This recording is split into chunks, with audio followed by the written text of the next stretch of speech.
ये है एक से एक दिन पहले का व्लॉग। और हम लोगों ने क्या किया, गर्म बहुत ज़्यादा हो रही थी तो किचन से बाहर निकाल लिया था ये यहाँ पे रख कर गैस को, और इधर कूलर भी चल रहा था तो ठंडा ठंडा हवा लग रहा था। और ये अम्मी है ना सेवइयाँ को कलहार के एक दिन पहले रख दी थी। फिर दूसरे दिन फिर उसके बाद ये सेवइयाँ अम्मी कलहा रही थी और हम चले गए थे अपने बेटे के क्लॉथ लेने के लिए, क्योंकि अब मैंने बोला था तो मुझे टाइम नहीं मिल पाया 2 दिन से, तो इस दिन हम लोग शाम को ही निकले थे। और ये मेरे घर के पास का पार्लर है, मेकअप स्टूडियो है और बहुत ही अच्छा बना हुआ है। तो मैं जब भी इधर जाती हूँ ना तो उसको ज़रूर कैप्चर करती हूँ, मुझे बहुत अच्छा लगता है ये। क्योंकि मेरा भी है ना एक ड्रीम है कि मैं भी बहुत बड़ा सा सैलून मेकअप स्टूडियो खोलूँ, मुझे बहुत अच्छा लगता है। क्योंकि मैंने भी किया है, स्टार्टिंग में मैंने भी डाला था, पर इस टाइम पे बेबी की वजह से मैंने इसको थोड़ा सा बंद करके रखा हुआ है। पर मैं चाहती हूँ कि मैं बहुत बड़ा सा मेरा खुद का मेकअप स्टूडियो हो, तो इंशाल्लाह अगर अल्लाह ने चाहा तो बहुत जल्द होगा। फ़िलहाल अभी तो अगर आप लोगों में से किसी को जो मेरा व्लॉग देख रहे हैं और जो मेरे एरिया के आसपास रहते हैं, तो आप में से किसी को मेकअप बुकिंग करानी हो तो आप करा सकते हैं, क्योंकि मैं मेकअप बुकिंग लेती हूँ। और हेयर स्टाइलिंग के लिए भी आपको किसी को चाहिए तो आप वो भी करा सकते हैं। तो इन सब के लिए आप मेरे ना जिसके पास मेरा नंबर है वो मुझे पर्सनली व्हाट्सअप कर सकता है, या फिर जिसके पास नंबर नहीं है तो मुझे कमेंट में बताएगा, मैं उसको है ना अपना कैसे कहाँ पे उसको करना है मैं उसके है ना बता दूँगी। तो उसके बाद मैं शॉप पे पहुँच गई थी और यहाँ पे मुझे चाहिए था थोड़ा सा कंफर्टेबल क्लॉथ चाहिए थे, क्योंकि बहुत ज़्यादा गर्म हो रही थी। तो मुझे शॉपकीपर इतना बेवकूफ़ बना रहा था, वो लड़कियों के कपड़े दिखाकर मुझसे बोल रहा था कि ये बच्चों के बेबी बॉय के हैं। और मुझे है ना बार बार मैं देखने के बाद भी समझ नहीं पा रही थी कि ये सच में बेबी बॉय के हैं या बेबी गर्ल्स के हैं। तो आप में से जिसको पता है ये बेबी गर्ल्स के हैं या बॉयज़, दोनों ही यूज़ कर सकते हैं। और वैसे सॉरी, क्योंकि ये ब्लॉग मुझे अब तक अपलोड कर देना चाहिए था, लेकिन वॉइस ओवर की वजह से ये रुका हुआ था, क्योंकि इधर मेरी आवाज़ भी बहुत ज़्यादा ख़राब हो गई थी कोल्ड और कफ़ की वजह से। और दूसरा मेरा बेबी है ना मुझे वॉइस ओवर बिल्कुल नहीं करने देता। जब भी मैं वॉइस ओवर करने बैठती हूँ ना तो उसको कहीं पॉटी आती है, कहीं वॉमिट हो जाती है, तो कहीं उसे भूख लगने लगती है, तो कहीं उसे मोबाइल देखना होता है। तो वो इतना ज़्यादा चिड़चिड़ करता है ना कि मेरा वॉइस ओवर देना एकदम पॉसिबल ही नहीं हो पाता। इस वजह से मैं मौका ढूंढती हूँ कि मैं किसी तरह से वॉइस ओवर दे पाऊँ। और जब रात और ये दिन का टाइम होता है तो उसको है ना मेरे साथ सोने की आदत है कि मैं जब वहाँ पे रहूँगी तभी वो सोएगा, मैं उठ के हट के गई नहीं कि वो जग जाता है। तो बस इन्हीं सब की वजह से ये वॉइस ओवर देना ना बहुत ज़्यादा मुश्किल हो रहा है। तो मैं बहुत लेट है ना अपलोड कर रही हूँ। और डे टाइम पे वॉइस ओवर देने बैठेंगे तो कहीं कबाड़ी वाला आ जाएगा, सब्जी वाला आ जाएगा, तो सूट वाला आ जाएगा, तो कहीं कोई ना कोई ऐसे बाहर से आवाज़ें आएंगी, गाड़ियाँ चलेंगी, जैसे लगता है कि वो सर पे ही चल रही हैं। और बस इसी टाइम पे जिस टाइम वॉइस ओवर दे रहे हैं बस इसी टाइम पे सारी गाड़ियाँ सारी चीज़ें जाएंगी। जो पर्सनली यूट्यूबर हैं और वॉइस ओवर देते हैं ना वो मेरी बात को अच्छे से समझ सकते होंगे कि वॉइस ओवर करना कितना मुश्किल होता है। फिलहाल आप लोग मुझे ये ज़रूर बताइएगा कि ये बॉयज़ के हैं या गर्ल्स के हैं या फिर दोनों को ही पहना सकते हैं। फिलहाल मुझे नहीं समझ में आया था तो मैंने इन्हें नहीं लिया और मैं दूसरी शॉप पे चली गई थी।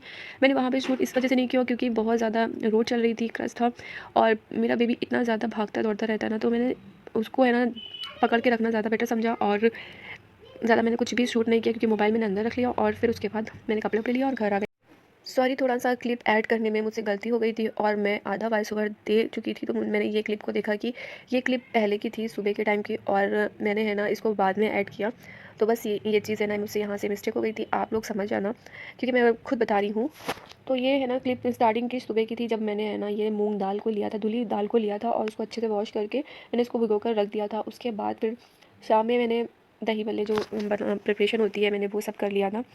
तो मैंने इसको पीस कर भी पहले ही रख लिया था। फिर मैं जब मार्केट से होकर आई थी वापस तो मैंने है ना दही भल्ले बना लिए थे और 4 से 5 घंटे मैंने इसको भिगोकर छोड़ दिया था। उसके बाद मैंने मिक्सी में अच्छे से इसको पीस लिया था और बहुत अच्छे से ये ब्लेंड हो गई थी मिक्सी में। उसके बाद आप चाहें तो इसमें किशमिश और चिरौंजी जो होती है वो भी डाल सकते हैं। मेरे पास उस टाइम था भी नहीं और इधर मैंने है ना दूध लिया था दही जमाने के लिए और ये भी है ना मैंने दही जमा कर रख दिया था। ये सारी क्लिप जो है ये सब है ना सुबह की थी, जो कि मुझसे सब उल्टा हो गया और मैंने इधर की क्लिप उधर जोड़ दी। लेकिन अब आधा वॉइस ओवर होने के बाद अगर मैं इनको चेंज करती हूँ तो पूरा मेरी जो पीछे की मेहनत है ना वो वेस्ट हो जाएगी और मैं वो वेस्ट नहीं करना चाहती।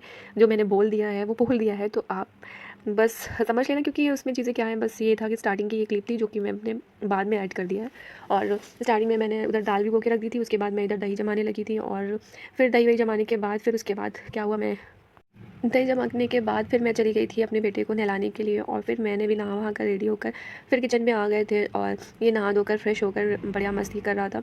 कभी कभी बहुत अच्छे से खेलता है और कभी कभी इतना ज़्यादा तंग करता है ना, बहुत ज़्यादा तंग करता है। फिर उसके बाद ये भी हो गया था, दाल हो गया था, मैंने दाल को पीस लिया था। फिलहाल मैंने इसमें चिरौंजी और किशमिश ना मिलाते हुए मैंने इसमें मिलाया था काजू और बादाम। मैंने उसको अच्छे से कूट कर, बहुत बारीक नहीं किया था, टुकड़ों में कूट कर मैंने उसको ऐड कर लिया था। थोड़ा सा सॉल्ट ऐड किया था और बस फिर अच्छे से मिक्स कर लिया था। मिक्स करने के बाद मैंने उसको चेक कर लिया था पानी में डालकर, बस वो ऊपर आ गया। उसके बाद मैंने उसमें ऐड किया था बेकिंग पाउडर बस फिर उसके बाद है ना, मैंने उसको बनाकर ठंडा कर कर अच्छे से एयर टाइट डिब्बे में उसको रख दिया था फ्रीज़ के अंदर। दूसरे दिन मैंने उसको अच्छे से है ना फिर बना लिया।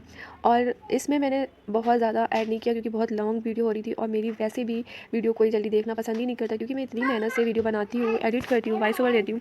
सिर्फ मैं फेस नहीं दिखा रही हूँ तो इस वजह से, और अभी मैं फेस नहीं भी दिखा सकती। बहुत सारे यूट्यूबर ऐसे हैं जो बिना फेस दिखाए ना वीडियो को डालते हैं, थोड़ा-सा उनका एंगल अच्छा होता है। मैं भी कोशिश कर रही हूँ थोड़ा-सा है ना अपना वीडियो क्वालिटी बढ़ाने की। तो बस आप सब लोग हैं ना मेरे साथ ऐसे बने रहें और मुझे सपोर्ट करते रहें। आप सबको और अच्छी-अच्छी वीडियो देखने को मिलेंगी और क्वालिटी में भी है ना इम्प्रूव होगा। एंगल भी चेंज होंगे तो आप सबको मेरी वीडियो देखने में और अच्छा लगेगा। फिर मैं आ गई थी टेरेस पे, क्योंकि टेरेस पे रखा हुआ था अचार, इनको उठाकर डेली है ना रखना पड़ता है। क्योंकि धूप दिखानी रहती है और फिर शाम को है ना इनको उठा के रखना पड़ता है। तो और जो आंगन का एरिया है उसको भी बंद करना पड़ता है, क्योंकि बहुत ज़्यादा धूप आ जाती है, तो शाम को इसको भी खोलना रहता है क्योंकि फिर अच्छी फ्रेश एयर आती है। और इस टाइम पे अम्मी है ना नीचे बनाने जा रही थी सेवैयाँ, जो कि आपने स्टार्टिंग में देखा। और फिर उसके बाद मैं मार्केट चली जाती हूँ, जो कि यहाँ से क्लिप है ना सारी इधर से उधर हो गई, जिसकी वजह से इतना कन्फ्यूज़न हो गया। क्योंकि जब मैं एडिट करने बैठती हूँ ना तब भी वो आगे इतना डिस्टर्ब करता है। ये यही यही जो आप देख रहे हैं ना, ये मेरा बेटा, ये बहुत डिस्टर्ब करता है, मेरा माइंड पूरा ख़राब हो जाता है। इधर तबीयत भी नहीं सही है और एडिट करना, क्योंकि स्पेस बहुत ज़्यादा फुल हो गया था मोबाइल में। इतनी ज़्यादा क्लिप ले ली थी इसकी, और ईद के दूसरे दिन की सब क्लिपें इतनी ज़्यादा हो गई थी ना, एडिट करने में मुझे बहुत ज़्यादा प्रॉब्लम हो गई, इधर से उधर हो गया। और जो ये आप क्लिप देख रहे हैं, ये मैं मार्केट से आने के बाद मैंने यहाँ पे शूट किया था, क्योंकि मैंने उसके बाद आके ये बल्ले बनाए थे।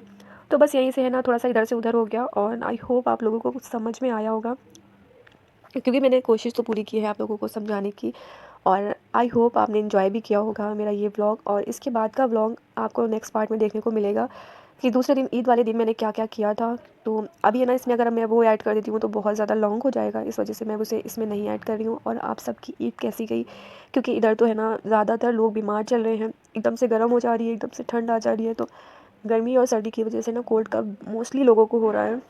तो मुझे भी ना इस टाइम पे मैं वॉइस ओवर दे रही हूँ तो मुझे इतनी ज़्यादा प्रॉब्लम है, क्योंकि मुझे सांस लेने में भी प्रॉब्लम होती है। तो कभी कभी ये प्रॉब्लम जो होती है ना वो बहुत ज़्यादा बढ़ जाती है, तो मैं बोल तो रही हूँ पर मुझे सांस लेने में बहुत ज़्यादा प्रॉब्लम हो रही है। तो बस दुआ है कि जो ये प्रॉब्लम होती है, मुझे मोस्टली होती है ये, और ख़ास करके जब है ना ये सर्दियाँ ये गर्मी ऐसे होता है ना तो बहुत ज़्यादा बढ़ने लगती है।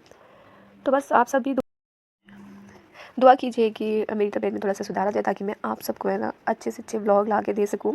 और ये जो मैंने दिन में दही जमाया था तो वो मैं दिखा रही थी कि वो अच्छे से जम गई थी, क्योंकि बहुत ज़्यादा बाहर रखने से ना जो दही होती है वो खट्टी हो जाती है। तो इस वजह से उसे उठा के मैंने फ्रिज में रख दिया था, और बाकी मैं तैयारियाँ करने लगी थी सेवइयों की।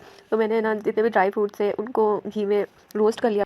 और मेरे यहाँ घी में सॉरी मेरे यहाँ सेवइयों में ना किमाम की सेवइयों में पड़ता है वो जो गोंद आता है ना, वो गोंद भी डालते हैं, तो बहुत ही उसका टेस्ट जो च्युइंग वाला टेस्ट हो जाता है ना, तो मुझे वो बहुत अच्छा लगता है। पता नहीं हर किसी को अच्छा लगता है या नहीं लगता, लेकिन मुझे पर्सनली उसमें जब गोंद पड़ता है ना तो वो बहुत अच्छा लगता है। तो इधर मैंने ना वो गोंद को भी निकाल लिया था तलकर, और खोया वोया कर खोया भी मैंने उसको कलार के रख दिया था। ये सब सारी प्रिपरेशन करके मैंने एक दिन पहले रख दी थी। उसके बाद फिर जो सेवई थी वो अम्मी ने कल दूसरे दिन बना दिया था। मिलते हैं हम आपसे नए व्लॉग में कहीं कोई नई चीज़ों के साथ। जब तक के लिए अपना ढेर सारा ख्याल रखें, दुआओं में मुझे और मेरी फैमिली को ज़रूर से ज़रूर याद रखें।